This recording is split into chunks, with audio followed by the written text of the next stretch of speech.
pensamentos de pessoas que estão a pensar em estes senhores aqui da Universidade de Aveiro falarem pouco a água, e eu olho para a esquerda, só vejo água, olho para a direita, só vejo água. Afinal, qual é o problema da água? Não experimentem beber nenhuma delas, nem a da ria, nem a do mar. E se quiserem potabilizá-la, torná-la potável, vão ter muito trabalho. Possivelmente, a do mar, só por salinização. É um processo, como sabem, extremamente caro e também poluente, porque os resíduos da salinização, as salmonas, são extremamente poluentes. Mas será que aqui para o lado da ria não está melhor? Vamos ser francos. Se calhar só por um processo parecido conseguiam beber aquela água. Portanto, o primeiro ponto que eu queria aqui referir é que nós vamos falar de água, vamos falar de água potável, que é diferente. Que é aquela água que é indispensável à nossa vida. E essa, de facto, começa a rabiar, ao contrário do que nos pode parecer.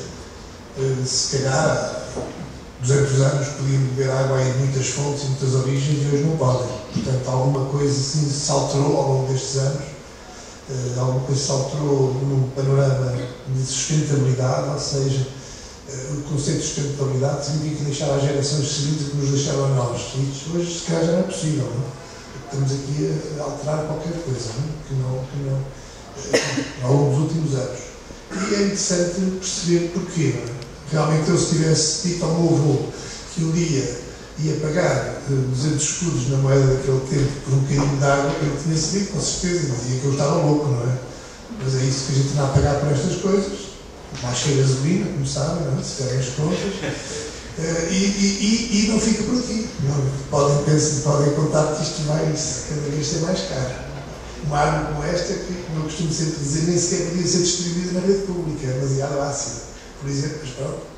Mas é pura, uma água pura, uma coisa tão rara que nós pagamos e nos pedem por estas coisas. Ora bem, o que é que se passou ao longo dos últimos anos, em especial, depois da Segunda Guerra Mundial? Nos últimos 50, 60 anos, em que nós demos cabo da água. Então, o problema da água deve ser visto no seguinte aspecto. A poluição mundial, o homem, quando mexe na água, tem uma dupla intervenção. Por um lado, vai consumi-la, por outro lado, vai poluí-la, quando a rejeita, quando deita fora. Não é? Porque a água é um ciclo, nós não ficamos com ela cá dentro. Não é? Mesmo que quando se utiliza na indústria, ela é captada, utilizada e é rejeitada. Se não for tratada, ela é rejeitada poluída. É relativamente fácil tratar os esgotos de uma cidade ou de uma vila. É relativamente fácil tratar os esgotos de uma indústria. Mas já não se pode dizer o mesmo, por exemplo, da agricultura. Não sei se sabem que a agricultura é talvez o problema mais preocupante dos tempos que correm. Como é que fazem metar para os terrenos agrícolas? Quer dizer, a água rega, infiltra-se, escorre no terreno, não é possível. Quer dizer, metar para a água dos campos de Mondego do arroz, não é possível. No entanto, estão aí talvez os nossos principais problemas hoje em dia. Isto porque o crescimento da população mundial, e ela duplicou desde a Segunda Guerra Mundial até agora, ou seja, nos últimos 50, 60 anos duplicámos a população mundial. Éramos 3.500 milhões em 1950, somos 7 mil milhões hoje. Vamos ser 12 mil milhões em 2025, 2030. Vamos ser talvez 15 mil milhões em 2050. E o planeta é o mesmo, tem o mesmo tamanho, não é? A água que cá existe é a mesma.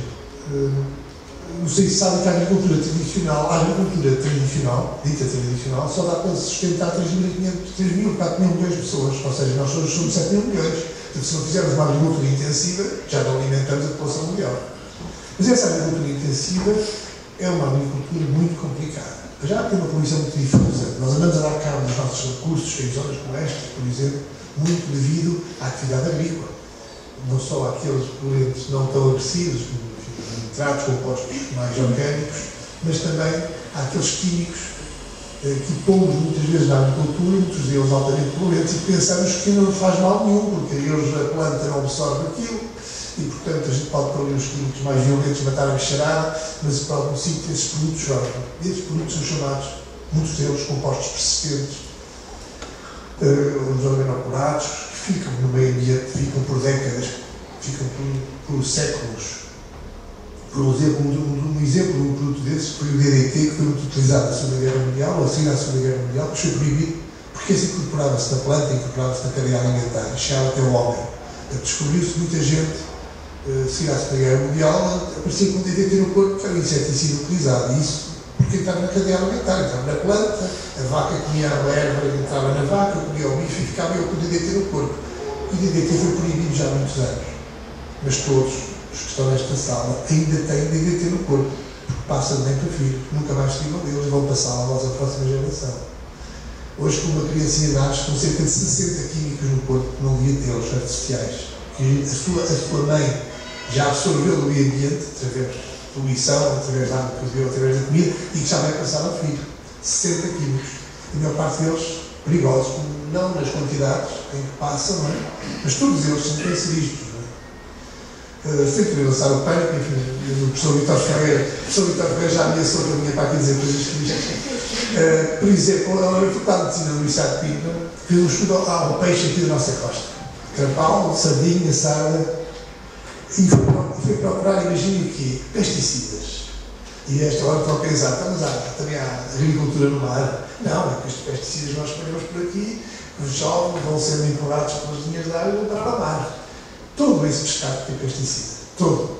E numa sardinha, felizmente foi só uma, espero que não seja aquela que vamos comer agora de São Pedro, Santo Antônio. Numa sardinha encontraram aldrina, que é um pesticida altamente tóxico, cancerígeno, e nessa sardinha tinha uma dosagem 15 vezes superior à que é recomendada pela Organização Mundial de Saúde para consumo humano. Ou seja, quem comesse aquela sardinha está efetivamente a envenenar-se seriamente. Não vos quero meter medo, é alguma coisa que temos que comer, mas talvez estou a pensar, melhor é para comer um peixinho de truticultura, que aliás agora fala-se muito, e para alimentar a população mundial a pesca já não chega, já não há peixe que chega, mas para a truticultura. Depois a Faculdade de Ciência Administrativa também fez um estudo sobre a truticultura, e então chegou à conclusão que aquelas águas da Serra, ali da Estrela, que são usadas na truticultura, aquelas boas águas serranas, não é? Algumas delas até são grafadas, apareciam todas cheias de cloranfenicol. E sabem o que é o cloranfenicol? É um antibiótico que é utilizado nas truticulturas. Portanto, enfim, aquela água que passava nas truticulturas era utilizado como antibiótico, obviamente, para aumentar a produção, diminuir as doenças no pescado. E o cloranfenicol tem imensos problemas para o homem. Portanto, aquela boa água serrana, depois de passar nas truticulturas, estava cheia de um produto que é altamente nocivo para o homem. E muita gente se calhar dizia, esta água da serra que é boa, tão cristalina, não é? Só que o cloranfenicol não se vê. Não se vê a aldrina, nem essas coisas. Portanto, além de criar resistência aos antibióticos, pode criar nenhum outro desses, só de caráter pulmonar. Portanto, enfim, não sei o que vos digo, não sei o que vos recomendo para o almoço. Mas por falar em almoço, fiquem sabendo que o vosso almoço vai custar a este planeta 3 metros cúbicos de água. Estão a pensar que só vão beber um copinho, de cerveja até ao vinho mesmo. Não, vai custar 3 metros cúbicos de água. E eu explico porque isto é importante. É que, isto tem a ver com o que eu escrevo ali, é que nós pensamos que só gastamos água que bebemos, sem torneio. Vemos a fatura de água ao fim do mês e dizemos assim, gastei 100 metros cúbicos de água, 100 litros, este mês, este dia, por dia, gastei 100 litros de água. Isto é um valor normal, é um valor médio em Portugal, 100 litros por habitante por dia. Ficamos com a ideia que só gastamos aqueles 100 litros, não é? Foi para beber, desfiar o autorismo, tomar banho, não sei o quê. Não. Na Europa, em média, gasta-se 23 vezes mais. E cá em Portugal, como somos muito pouco eficientes, gastamos 44 vezes mais. Vão perguntar, mas onde é que eu gasto 44 vezes mais? Quer dizer, em vez de gastar 100 litros, gasto 4.400 litros por dia. Depois gastam, porque para comerem um bife foram precisos 2,7 metros cúbicos de água. Para uma bica, 140 litros de água. Ou seja, para fazer a bica, vão tomar, para um pacote de batatas fritas de 200 gramas, escrito não é este PowerPoint, mas são de 100 e tal litros de água também. Ou seja, se somarem tudo, o vosso almoço são 3 metros cúbicos de água. Indiretos, quer dizer, água virtual. É aquela que não vê, não é? Mas que gastar.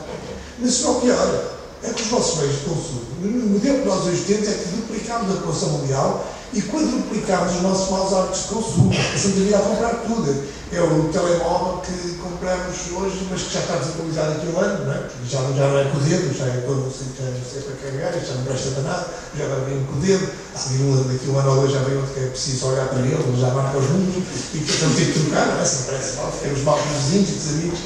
E o carro também, já tem 2 anos, enfim, o vizinho já tem novo e eu já cozinho em casa.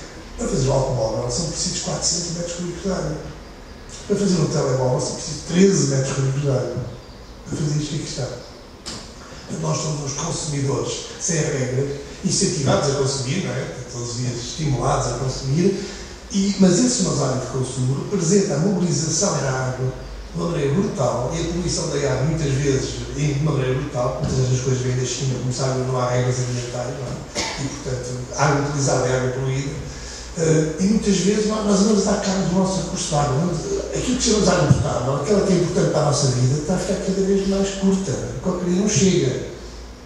E depois pagamos fazemos isto, não é? Comprando estas coisas em garrafa plástica, e por exemplo, uma garrafa plástica destas, nós achamos que é uma coisa muito boa, eu não sei se apanhou o calor, porque se apanhar calor, agora já não sei que depois disso já não vou comer nada, mas também já assim já não vou beber nada.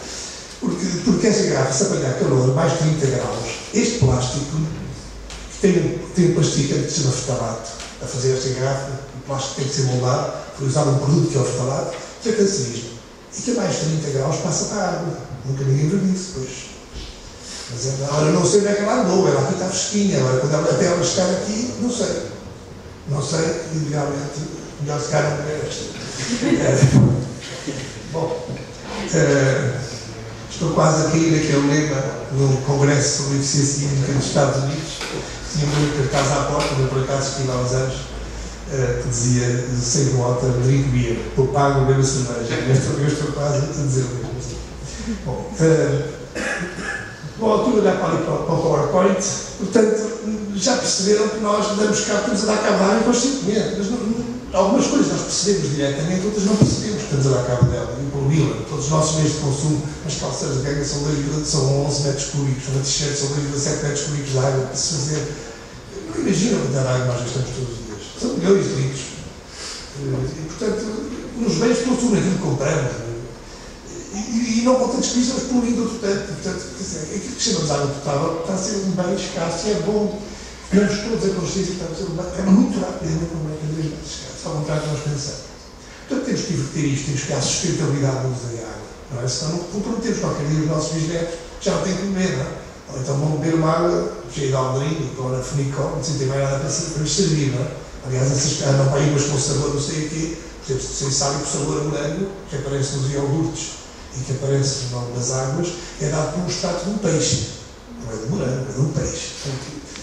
Portanto, enfim, é um mundo que criámos e que vivemos todos contentes. Depois ver algo também com fibras, que não é fibra, é uma coisa que as senhoras bebem porque acham que bebem uma garrafa de uso com fibras que emagrecem 10 quilos em cerca de meia hora. Não é? Esta sociedade é a nossa mentalidade, a nossa sociedade vivemos assim, todos contentes, vamos dilapidando os recursos, a pensar que vivemos felizes neste consumismo, nesta vida, mas se trata de dar cabo disto. Planeta e a água em especial. A água é o mais preocupante, é que não nos apercebemos, não é?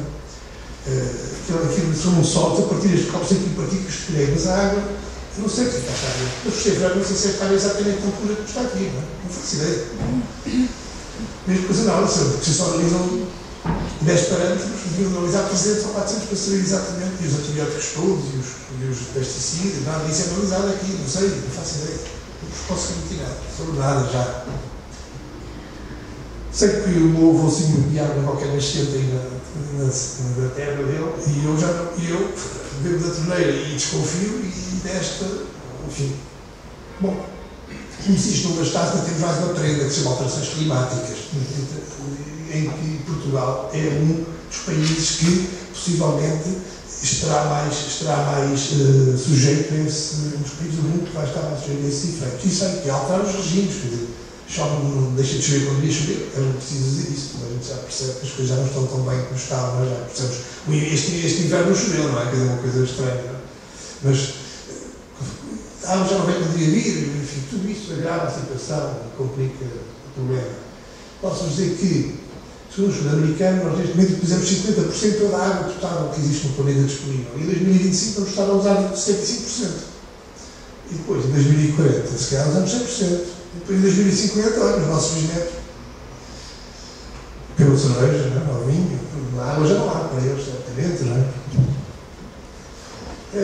Isto é um mapa do World Water Council, uma associação internacional, que fez este mapa para 2025 sobre os panoramas dos países que vão ter escassez de água. E já encontraram em Portugal. Já viram estar com aquelas cores de castanho, vermelho e amarelo. São as piores, não é? Nós pensamos sempre que estas coisas não nos chegam, não é? Vimos falar que há falta de água na Arábia, não sei aonde, mas de facto chegam e estás a ler os jornais que Bragança esteve sem água agora, não é? Neste inverno. E que Barcelona há 2 anos não teve água no verão, também está a castanho.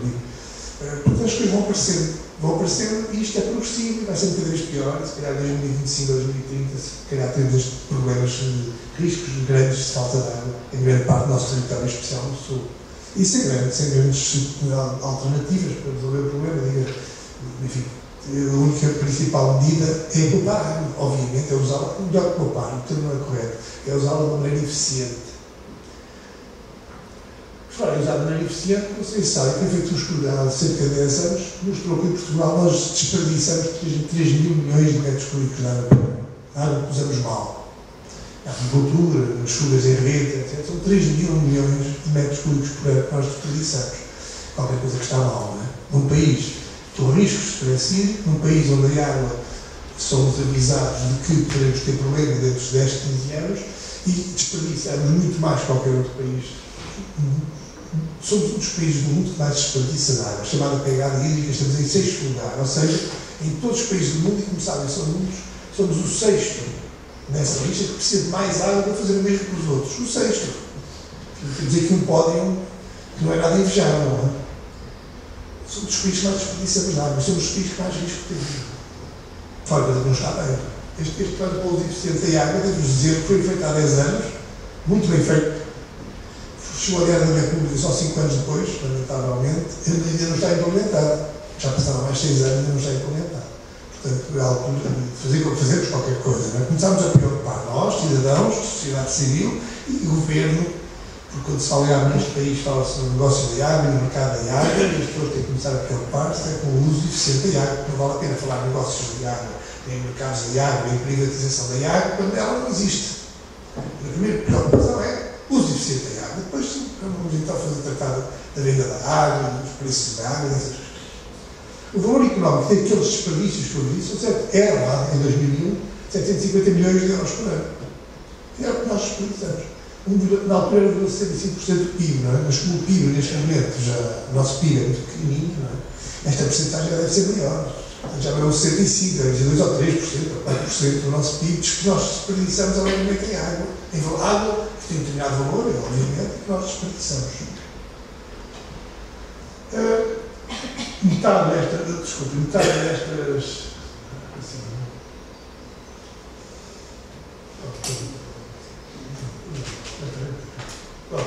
quer dizer que metade destas potencialidades de poupança estão exatamente nos edifícios, em termos económicos. Em volume, o grande ineficiente é a agricultura, em volume de água, não é? Mas em valor, porque a água potável que chega às nossas casas não tem um valor diferente, económico, diferente da água usada da agricultura, em valor, digamos, metade deste desperdício é no setor urbano.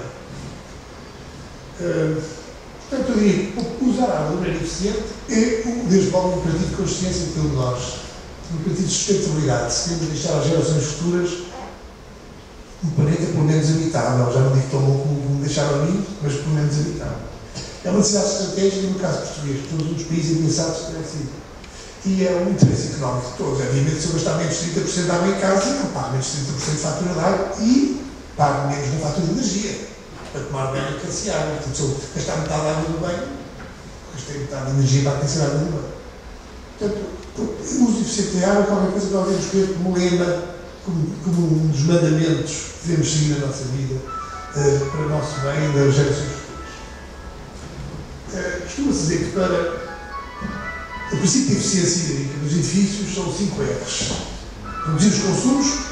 E reduzir os consumos pode ser feito de duas maneiras, usar o autocolismo com menos volume, usar a natureza que gasta menos água, mas também os comportamentos, como disse o professor de Tafereira, não vale a pena ter um autocolismo de 6 litros em vez de um de 10, se eu despejar 3 vezes, não vale a pena. Há um aspecto comportamental muito importante aqui. Reduzir as perdas e os desperdícios, as pessoas não medem, mas uma gota, uma torneira a pingar todo dia gasta muito mais que várias descargas de autocolismo ao fim do dia, portanto, é preciso ter atenção. Utilizar a água, reciclar a água, significa nós aproveitarmos a água, por exemplo, de um chuveiro do chuveiro para o motopismo. Isso faz já por aí, muitos países europeus, e mesmo aqui bem perto, a parte do pismo líquido, como sei de Castelão, já faz isso, tem aproveitamento das águas dos chuveiros para os motopismos, muito bem. Embora já com o aspecto, depois tenho que me referir à frente sobre as regras para fazer estas coisas. E depois, referir a algumas alternativas, refiro-me a aproveitar a água da chuva. Não, os pisos já é obrigatório. Tem duas vantagens, não é? Tem a vantagem de nós comprarmos água da rede, alguns fios que não precisamos de água potável, ou pelo menos água com a qualidade da rede, e tem a vantagem também de amortecer as cheias. Porque se toda a gente de uma cidade tiver aproveitamento da água da chuva, quando chove, essa água, grande parte dela vai encher os tanques e portanto não há a cheia. É por isso que em São Paulo, por exemplo, é obrigatório o aproveitamento da água da chuva. Não é só para poupar água, mas também para reduzir as cheias. Muitos países europeus, na Alemanha e outros sítios, fazem aproveitamento da água da chuva. Nós, enfim, não temos muita chuva, é certo, mas também não temos água.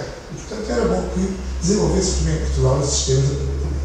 Em novos edifícios públicos, tem uma necessidade a ver agora, nos novos edifícios que está a construir, já vai fazer o sistema de aproveitamento da água da chuva. O Departamento de Edifícios já tem uma pequena utilização, um aproveitamento parcial para encher os tanques de hidráulica, já é feito com a água da chuva.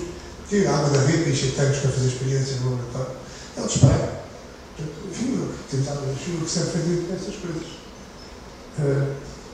E devia haver em Portugal certos estímulos governamentais, estratégicos, entidades públicas, para que isto fosse feito, obviamente. Em relação aos produtos, nós temos estes rótulos, já também falar, vou passar aqui na correr, se não se importa, que é para não avançar muito.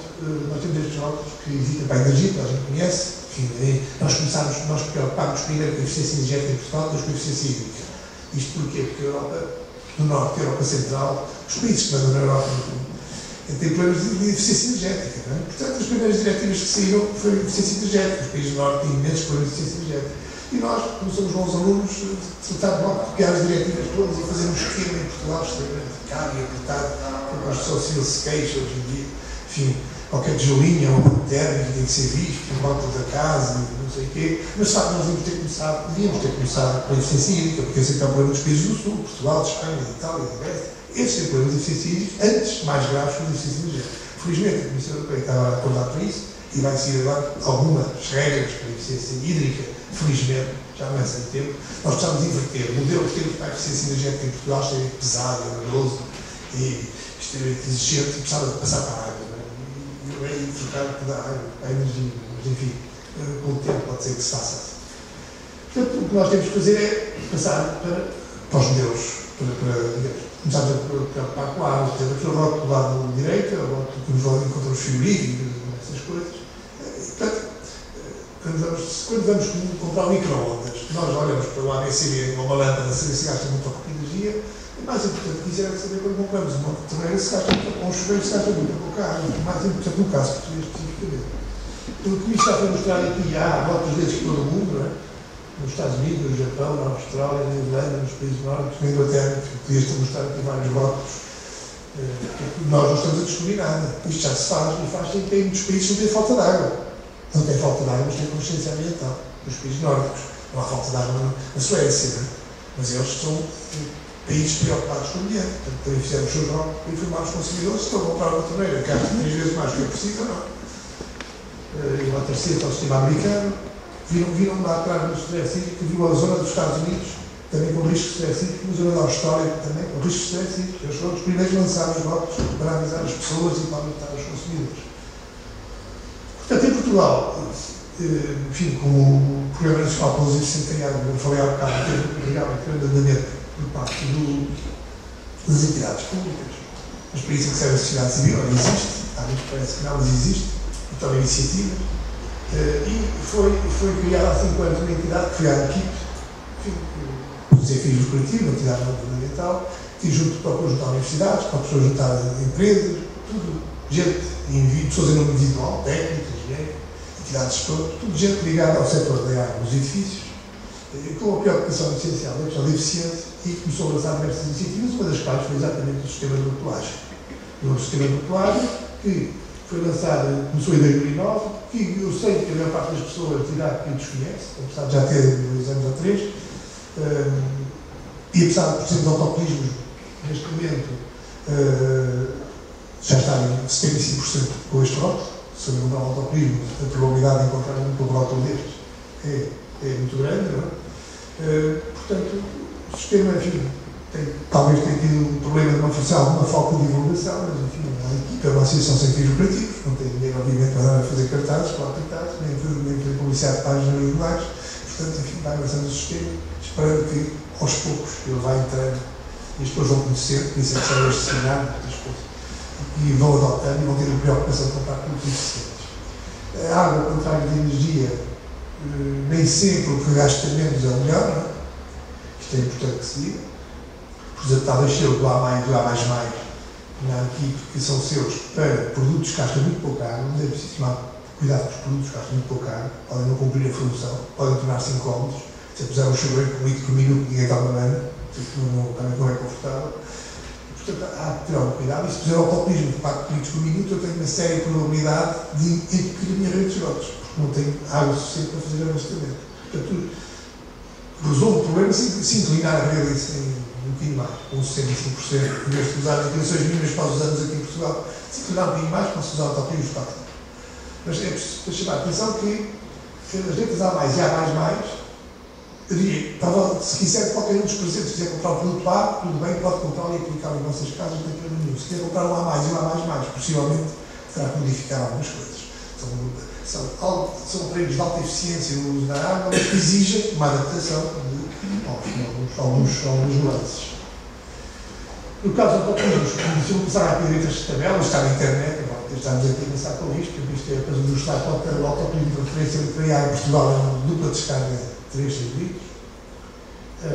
Já vos falei também nos tais produtos que, vou passar um pouco à frente, dos tais produtos que é preciso tomar algum cuidado com A+, e A++, por isso é que os rótulos para essas categorias, como vêem, tem ali o aviso em baixo, por exemplo, aquele A++, que está lá à direita, que é o autocolismo de 4 litros, diz em baixo que tem que ter atenção no dimensionamento da rede de esgotos, porque senão podem funcionar bem. Portanto, há umas notas que vêm os rótulos, e é por isso que o nosso sistema é considerado dos mais avançados do mundo. O nosso sistema de rotulagem, já vamos ter muitos rótulos, mas o nosso está reconhecido, nós não estamos habituados a ouvir estas coisas, mas é verdade neste caso, que um dos melhores do mundo, porque tomou-se o cuidado de, no próprio rótulo, conter indicações de aplicação daquele dispositivo em concreto e alertas para a melhor maneira de montar, etc. Reparem que os outros seus são muito simplistas, muitas vezes é só um CIS, não é só não sei o quê, tudo bem, é um selo útil, mas o nosso sistema de rotulagem é muito mais completo e está considerado um dos melhores, e está a seguir a referência, por exemplo, à Grécia. A Grécia adotou o nosso sistema, está a adotar o nosso sistema de rotulagem e copiar os nossos rótulos com a nossa autorização. Claro, estamos a apoiá-los. A equipe está a apoiar nesse sentido, no sentido de usar um sistema semelhante, porque considerarem que é um dos rótulos do sistema dos mais diferentes. Bem, vou passar à frente um bocadinho, os autocolismos já estão certificados, como veem, os duches da tabela, como foi dito há bocado, o duche literário à volta de vai até os 7 litros, 7,2. A maior parte dos autos chuveiros em Portugal são da ordem dos 20 litros, 15 litros, portanto, talvez só no meio, feito de fora, 15% da água da vossa casa, e vai outro tanto de energia, se calhar, para os peixes, está bem cara também, mas nós gastamos muito mais de energia. Portanto, é melhor começarmos por aí, reduzirmos os nossos consumos e para esse nos podemos queixar. Vou passar aqui um pouco, são as tabelas cotoneiras, os cotoneiros vão estar aqui, tudo isto está aí na internet, as tabelas, se tiver curiosidade. Agora, o que eu vos digo é que em relação ao padrão médio de produtos que usam em Portugal, se todos nós, todos os que estamos nesta sala, utilizássemos produtos a letra A, com o rótulo A dar aqui, possivelmente teríamos a comprar todos 30% em média. Está, como já comprou mais que outros. Em média, compraria 30%. Então, é muito significativo. Muito significativo. O aproveitamento de águas cinzentas e da água da chuva, vou apenas fazer aqui um pequeno comentário sobre isso. Não há regras em Portugal, como sabem, não há nenhum regulamento, não há nada para estar aqui, que fez e criou regras para isso. Portanto, se alguém quiser fazer o aproveitamento das chamadas águas cinzentas, chuveiros, para os cisos do treco, para a água da chuva, tem no site, há aqui normas técnicas para fazer como deve ter esse aproveitamento, e uma recomendação que eu acho muito importante que é de certificar a instalação.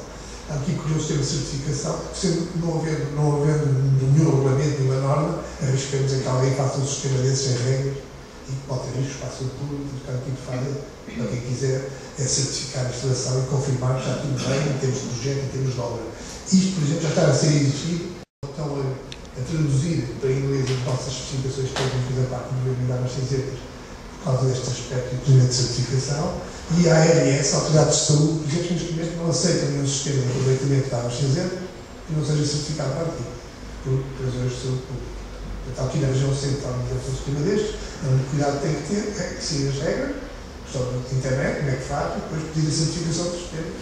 A certificação não tem custos significativos, quase mesmo em tempos de demora significativa, é só confirmar que está tudo. Nos enganaram, por exemplo, o instalador e que não pôs água no chuveiro ao lavatório e com o volta ao turismo. É edifícios que existem, é evidente que é muito complicado intervir. Eu não posso pegar no edifício, aproveitar com tudo, e agora vou pôr aqui o sistema de aproveitamento de águas cinzentas e de água da chuva e vou substituir tudo, é complicado. As chamadas auditorias que se fazem em edifícios que existem, que foram feitas aqui neste projeto, procuram ver quais são os processos mais simples, fáceis, que cada edifício que existe tem para se reduzir os consumos sem grandes custos. Não é? E eles existem, não é? E eles existem. Por exemplo, estes redutores, estas coisas, podem poupar até 25% do consumo de uma casa. Estes, por exemplo, estão a ser distribuídos, passa a publicidade, o Diário de Notícias, que é ao dia 18 deste mês, vem o Diário de Notícias, certificados pela equipa, obviamente, para ensaiámos todos, está aqui escrito, é verdade, mas ensaiámos, está aqui o selo, estas coisas eram bem os japoneses também, vêm assim muitos, os chineses, melhor dizendo, que dizem que poupam para 8 litros e depois poupam para 12, não é? Mas estes foram ensaiados por nós aqui no laboratório da Universidade, são certificados por nós, e portanto, enfim, não é oferecido por jornal, não custa mais 4 euros, mas de qualquer maneira vem com o jornal, portanto, não, já viram 4 euros, se pouparem 25% de água na nossa casa, recuperam estes 4 euros no primeiro ou segundo mês, na fatura de água, de certeza, não? Já estão a recuperar. Basta ter um consumo de água de 16 euros, ao segundo mês já saiu de graça, já estão a poupar água. Fora a poupança mesmo.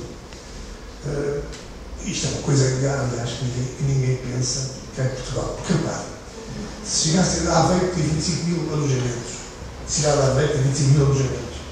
Se oferecesse uma coisa destas a toda a gente, ia bastar 100 mil euros. E poupavam na rede pública de abastecimento de água, não poupassem isto tudo, poupassem 15 ou 20%. Eram muitos milhões de litros. E eu digo isto porque a ADRA era a pensar fazer um novo, enfim, a ADRA, o Carvoeiro, melhor dizendo, que é o abastecedor aqui do sistema de Aveiro, era a pensar gastar uns milhões de euros para fazer mais uma barragem, para ter que aumentar a capacidade. Ninguém se lembrou que se calhar com 100 mil euros aumentava a capacidade dos sistemas muito mais simples. É isso que se faz na América, por exemplo, na cidade de Seattle, eu usei este exemplo, eles também chegaram a certa altura, já não tinham água para abastecer as populações, fizeram os estudos, chegaram à conclusão que o principal desperdício estava nos chuveiros, e eles o que é que fizeram? Em vez de ir fazer uma nova barragem, uma nova captação, ofereceram a toda a gente chuveiros para muitos minutos. E aí resolveram de maneira mais simples, ou muito mais barato. Mas nós, em Portugal, nunca analisamos, nunca gerimos de forma integrada a oferta e a procura, que é um problema. Mas enfim. Isto é outra discussão para outro seminário. Alguns resultados, para terem uma noção do que é que se pode conseguir com eficiente. No Louro Shopping foi uma das primeiras auditorias feitas pela Arquivo, que a Arquivo desenvolveu um processo de procedimento de auditoria, está a desenvolver, enfim, vai perfeitamente. Conseguimos reduzir, e valores comprovados na fatura, 24% de consumo de água no centro comercial. Com estas coisinhas, não é? E mais algumas medidas. No Estado Universitário de Coimbra, então aí foi mais escandaloso, foi 37% de água que conseguimos reduzir o consumo. No hospital do litoral alentejano, 16%. Aqui realmente foi quase todos os hospitais em Portugal, teve valores ao eletroeletrônicos em quase todos. No Santo António todo foi 18%, aqui foi 16%, tem toda a volta disto. Isto é só para dizer que, com simples auditorias e com coisas que custam os gestores, podemos reduzir brutalmente o consumo. Imagina quanto ao consumo do centro comercial do hospital, não é? Imagina ter poupado 16% ou 20% de benefício desses. Aqui na Cira, enfim, conseguiram-se potenciar, enfim, não estão concluídas todos os trabalhos, mas potencialmente podemos poupar 20 km cúbicos por ano nos edifícios que foram auditados, quer dizer, uma redução de consumo de 30%. Edifícios públicos. Ora, está um exemplo e qualquer coisa que devia de ser produzido muito rapidamente. Felizmente já houve quem pegou nesta ideia e o litoral alentejano já está a lançar, já lançou um processo semelhante para 5 câmaras no litoral alentejano fazerem um processo parecido também, porque 20 mil metros cúbicos por ano, com meio de coisas, não é? Aqui está um breve resumo, eu não pus isto por câmaras, mas só para ter uma ideia. Vejam só a penúltima linha, que é a que interessa, ver quanto é que se conseguiu contar em média nos edifícios foram auditados, edifícios de serviços, para dizer. E o período de retorno significa ao fim de quantos meses já recuperamos o capital, nós estamos a ganhar. Portanto, enfim, menos 3 anos neste caso, mas somos para os edifícios de centros esportivos, temos 26% de economia de água e 17 meses apenas de período de retorno do investimento, portanto aqui já será tudo ganho, digamos assim. E edifícios escolares, aqui entrou também a reitoria da Universidade de Aveiro, onde se compara 23,7%, embora com um período de retorno um pouco maior, mas que a própria Universidade de Aveiro achou tão relevante e neste momento pediu, enfim, a ANTIC para fazer isto, está a fazer isto com os alunos da própria Universidade, uma campanha de auditoria de todos os edifícios da Universidade e alguns estão-se a conseguir economias bem maiores que esta, nesses edifícios. Portanto, enfim, em conclusão, não vou avançar mais, acho que já vai bom esta intervenção.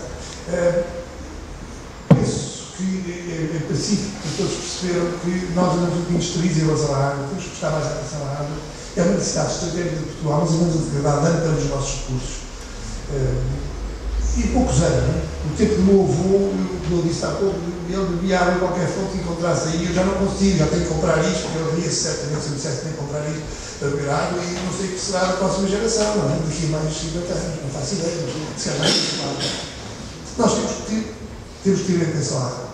É um recurso vital, ao contrário do que diziam os ingleses, para a energia alternativa para a água não, para o petróleo alternativa para a água não. Portanto, nós temos que prestar muito mais atenção à água que gostamos e ter mais atenção em nossas casas, porque se todos nós pouparmos, somos milhões, 10 milhões em Portugal, se cada um de nós poupar 10 litros, são 100 milhões de litros ao fim do ano. Quer dizer, o efeito de escala aqui é muito grande, tem que ser um trabalho feito por cada um de nós. É pouco, mas todos fazemos muito. Os sistemas de rotulagem estão criados, existe em Portugal, curiosamente, nós temos um dos sistemas de rotulagem mais avançados, como eu disse, da Europa e até do mundo. Temos, na parte de eficiência hídrica, estamos claramente à frente de muitos países, nesse aspecto.